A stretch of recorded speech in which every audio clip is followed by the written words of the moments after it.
And welcome back to RPG A Day 2017. We're on day number 5, and the question is, which RPG cover best captures the spirit of the game? And this one actually took me a little bit of thinking, because I had to pour through a whole stack and slew of PDFs I have at my disposal to really go over everything that I've got and think back through my past gaming experiences and whatnot. And I have come to a couple conclusions. And I started off with the 5th edition Player's Handbook because we've been looking at that, and I think it really does demonstrate the idea of heroic characters taking on bigger than life opponents, and that seems to be a pretty solid theme of 5th edition, where they've skipped a lot of the earlier parts of the game in previous editions where you started off as kind of a weakling and kind of giving you a lot of power right out the gate. I mean, not nearly as bad as, say, like 4th edition or anything, but you definitely are a force to contend with as soon as you get going. I mean, first level's still a little rough, but after that, things really start to roll. I couldn't skip over this next one just because I think it's a gorgeous cover.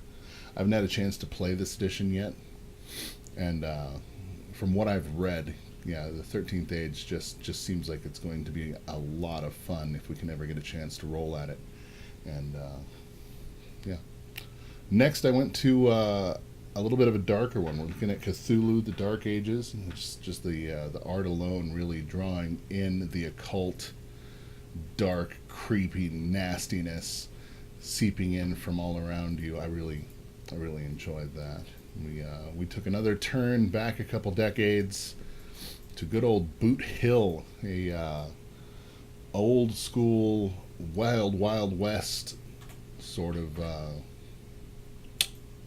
old game, really. I mean, and it really, the cover art here truly does look like an old Nickelodeon you'd have picked up for a couple of cents at an old timey Western shop. And next, looked at maybe Savage Worlds, because this one really turned a lot of concepts on its head, and it shows a bright, shining example of new ways of thinking and trying things out. And I felt the need to include that one. And then we went back into some of my older, I guess some of the older things I've just been thinking about in Warhammer 40K's Deathwatch tabletop role-playing game.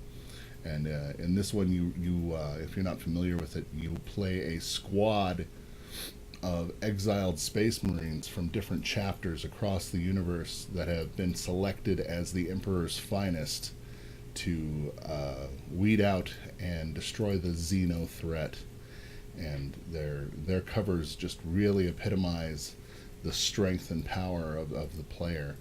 And if you go to their Mark of the Xeno supplement book, it really kind of shows the desperation there of, a small force taking on something they're not really chalked up for as an even fight, as that Tyrannid is just about to rip that guy in half. You can tell just by the cover this is not going to end well, but that's what Deathwatch is all about, man. They go after things that others shouldn't.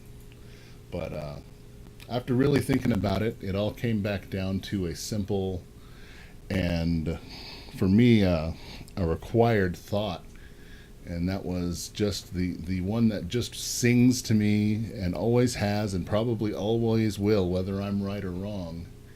It's the Advanced Dungeons and Dragons 2nd edition original Player's Handbook. And it just shows, I'm assuming, a fighter. I suppose he could be a warrior here, mounted on his steed with his companions behind him, just charging through a canyon. And back when I was, I can't remember if I was 9, 10, 11 years old, we picked up these books, and it just opened a whole new world for me for role-playing and make-believe and fantasy. And yeah, in my mind, looking back over the years, when I think role-playing, tabletop, Dungeons and Dragons, however you want to call it, this is the image that comes to my mind. And I know there's been several recreations of this book that were not nearly as well received it all comes back down to this guy right here.